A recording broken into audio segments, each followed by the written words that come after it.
आज हम बात करेंगे हिस्ट्री ऑफ इंश्योरेंस की। तो उसमें हम दो पार्ट में बात करेंगे, ओवरऑल हिस्ट्री इंश्योरेंस की क्या है, और हमारी भारतीय इतिहास इंश्योरेंस के बारे में क्या कहता है। इन दोनों चीजों को आज के इस वीडियो में हम लोग डिस्कस करने वाले हैं। तो हिस्ट्री ऑफ इंश्योरेंस की अगर हम बात करें तो बहुत टाइम पहले, यानी कि 200 और 300 ईसा वर्ष पूर्व, यानी कि ईसा के आने से भी 200 या 300 साल पहले इंश्योरेंस का चलन मौजूद था। ये कहाँ पे था? अर्ली मेथड्स ऑफ ट्रांसफरिंग और डिस्ट्रीब्यूटिंग रिस्क पर practiced by Chinese and Babylonian traders as long as ago as the third and second millennia BC, respectively. Chinese merchants traveling treasures river rapids could redistribute their wars across many vessels to limit the loss due to any single vessel FC zinc। अभी क्या होता था, ये जो traders थे Chinese, ये एक ship पर कॉस्टली माल नहीं रखते थे। बहुत सारे शिप इनके होते थे, आपस में ये हर एक शिप पे छोटा छोटा सा पार्ट रखते थे। सपोज करो किसी शिप में अगर पूरा का पूरा सोना जा रहा है और किसी शिप में पूरा का पूरा नमक जा रहा है, अगर सोने वाला शिप डूब गया तो बहुत बड़ा लॉस होता। तो वो लोग क्या करते थे, सोने को सारे शिप के ऊपर डिस्ट्रीब्यूट कर देते थे। इसी तरह से नमक को सारे शिप के ऊपर डिस्ट्रीब्यूट कर देते थे। इसलिए वो अपने रिस्क को ना बाइफरकेट कर देते थे। बाइफरकेट करने से क्या उनको बेनिफिट था कि अगर एक शिप डूब गया या एक शिप को जो पायरेट्स होते थे, जो समुद्री लुटेरे होते थे, अगर वो लूट लेते थे तो उतना ज्यादा नुकसान नहीं होता था। तो ये जो प्रचलन अ, मौजूद था, ये जो प्रैक्टिस उस जमाने में चल रही थी, ये उस जमाने की बात है जो कि ईसा से भी 200 और 300 वर्ष पहले की ये बात। तो बहुत पुराना इंश्योरेंस का कॉन्सेप्ट है, आज का नहीं है। ये बहुत पुरानी प्रैक्टिस चली आ रही है जिसे हम इंश्योरेंस कहते हैं। The Babylonians developed a system which was recorded in the famous code of Hammurabi, 1750 BC। ये बिफोर कारिश, यानी कि 1750 ईसा पूर्व, जो बेबीलोनियन है, इन्होंने एक पूरा का पूरा सिस्टम बनाया हुआ था इंश्योरेंस का। If a merchant received a loan to fund his shipment, he would pay the lender an additional sum in exchange for lender guarantee against the loan should the shipment be stolen। क्या system था कि जो एक loan देने वाला बंदा है, तो वो जो शिप ओनर है, कुछ पैसा वो ज्यादा लेता था। अगर शिप ओनर का शिप डूब जाता था तो जो उसने लोन लिया होता था उस लोन को वो माफ कर देता था। इस तरह का उन्होंने एक सिस्टम डेवलप किया हुआ था। ये 675 से 375 बीसी तक इनका राज्य साम्राज्य चलता है। 675 ईसा पूर्व से लेके 375 ईसा पूर्व तक इनका राज चला था। इन्होंने पूरा का पूरा इंश्योरेंस को प्रॉपर तरीके से डेवलप किया हुआ था। ये क्या करते थे, जो सिटीजन्स थे, जो नागरिक थे, वो राजा को गिफ्ट करते थे, कीमती चीजें गिफ्ट करते थे। और ये जितने भी गिफ्ट आते थे उनको ये रिकॉर्ड करते थे। जिसने जो गिफ्ट देता था वो उसको रिकॉर्ड किया जाता था। और जिसका गिफ्ट जो है 10,000 डेरिक, ये अकेमेनियन गोल्ड कॉइन था, उससे ज्यादा होता था, तो उसको, उसका नाम जो है ना, एक अलग रजिस्टर में, एक स्पेशल ऑफिस में उसका नाम रजिस्टर किया जाता था। और जिसका जैसा गिफ्ट होता था अकॉर्डिंगली उसको वहां पे रजिस्टर किया जाता था।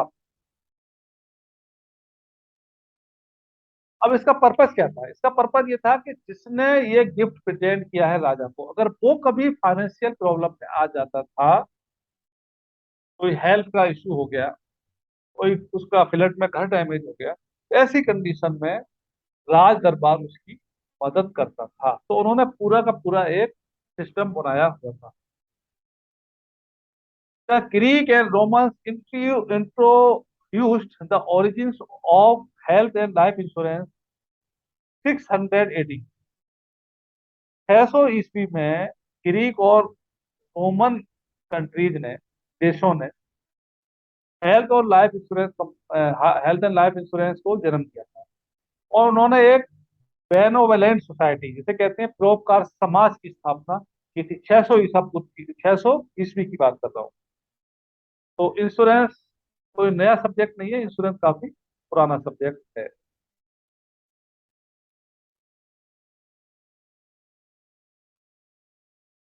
14वीं शताब्दी में इनोवा, उन्होंने एक इंश्योरेंस का एक नया सिस्टम डेवलप किया था। The new insurance contract allowed insurance to be separated from investment. इसमें इन्वेस्टमेंट नहीं था, प्योर इंश्योरेंस था। Separation of roles that first prove useful in marine insurance, insurance become far more sophisticated in post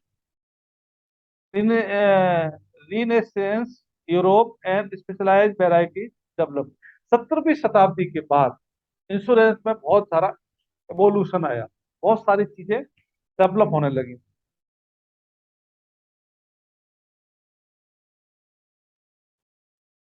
फिर एक mister Edward Lyot, इनका एक coffee house था, वहां पे शिप ओनर इकट्ठा होते थे। ये बात है 1680 ईस्वी की।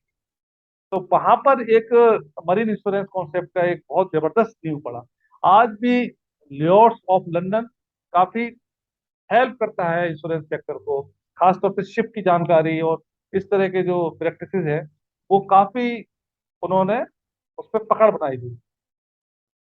जो आज की इंश्योरेंस है, जैसे हम आज जानते हैं, ये शुरू हुई थी 1680 में, जब लंदन में एक बहुत भयंकर आग लगी थी। इसमें 13,200 मकान जले थे। उसके बाद 1680 में पहली fire insurance the fire office के नाम से इंग्लैंड में शुरू की गई, जो कि फायर कवर वहां के लोगों को प्रोवाइड करा रही थी।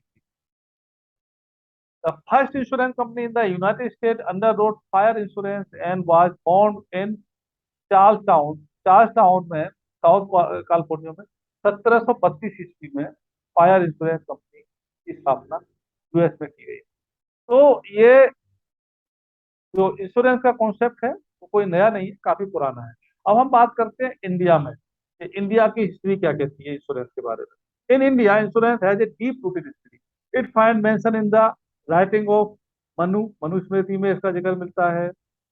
युगना वालक्या, धर्मशास्त्र, कौटिल्य, अर्थशास्त्र, इन सब में इंश्योरेंस का किसी न किसी रूप में जिक्र मिलता है। 1880 ईस्वी में oriental life insurance company Calcutta में स्टैब्लिश की गई 1880 ईस्वी में। This company however failed in 1834। ये कंपनी एक तरह से नाकामयाब हो गई, 1834 में इसको बंद करना पड़ा।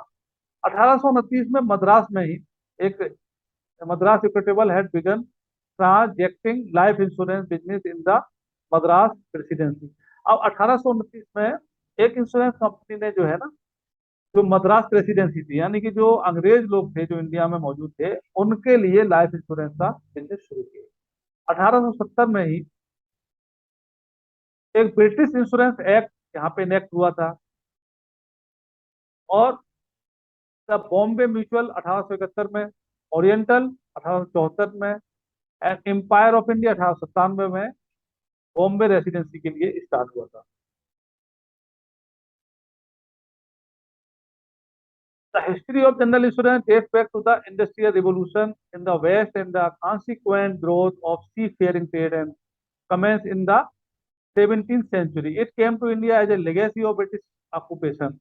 1700 ईस्वी में इंडिया में ये मरीन इंश्योरेंस का कॉन्सेप्ट आ गया था, क्योंकि यहाँ पे अंग्रेजों की हुकूमत थी, ब्रिटिश यहाँ पे मौजूद थे, ब्रिटिशर यहाँ मौजूद थे।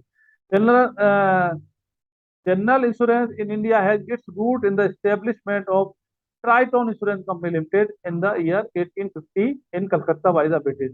अब ब्रिटिश ने 1850 में एक कंपनी कलकत्ता में स्टेब्लिश की थी, उसका नाम था ट्राइटॉन इंश्योरेंस कंपनी लिमिटेड। तो 1850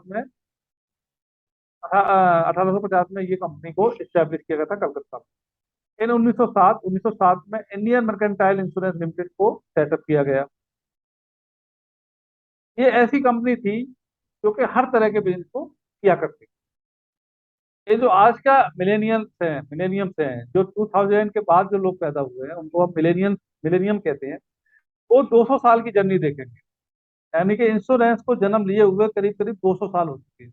The process of reopening of the sector has begun in the early 1990s, and the last decade and more has seen it been opened up substantially.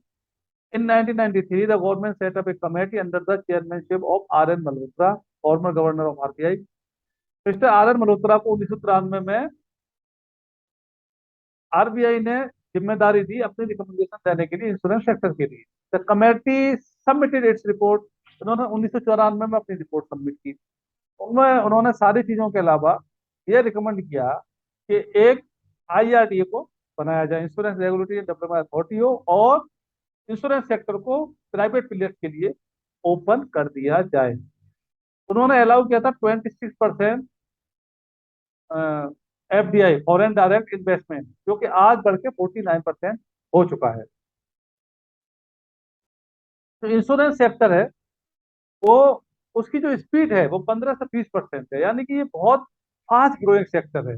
इसमें job की संभावनाएं, opportunity बहुत ज्यादा हैं। तो साथियों, आज ये हमने पूरा का पूरा पेपर प्रिंसिपल ऑफ इंश्योरेंस को समाप्त कर लिया है। मुझे उम्मीद है कि जितने भी हमने वीडियो बनाए हैं, जितने भी हमने चैप्टर पढ़ाए हैं, आपको पसंद आए होंगे। अगर आपका कोई सुझाव है तो कमेंट बॉक्स में जरूर लिखिए, और हमारे यूट्यूब चैनल को देखते रहिए। मेरी कोशिश है कि मैं आपके लिए जल्दी से जल्दी सारे चैप्टर करा दूं, ताकि इंश्योरेंस इंस्टीट्यूट ऑफ इंडिया के जो एग्जामिनेशन है वो क्रैक करने में आपको आसानी हो, और आसानी से आपको इंश्योरेंस सेक्टर में प्रवेश मिल जाए। धन्यवाद।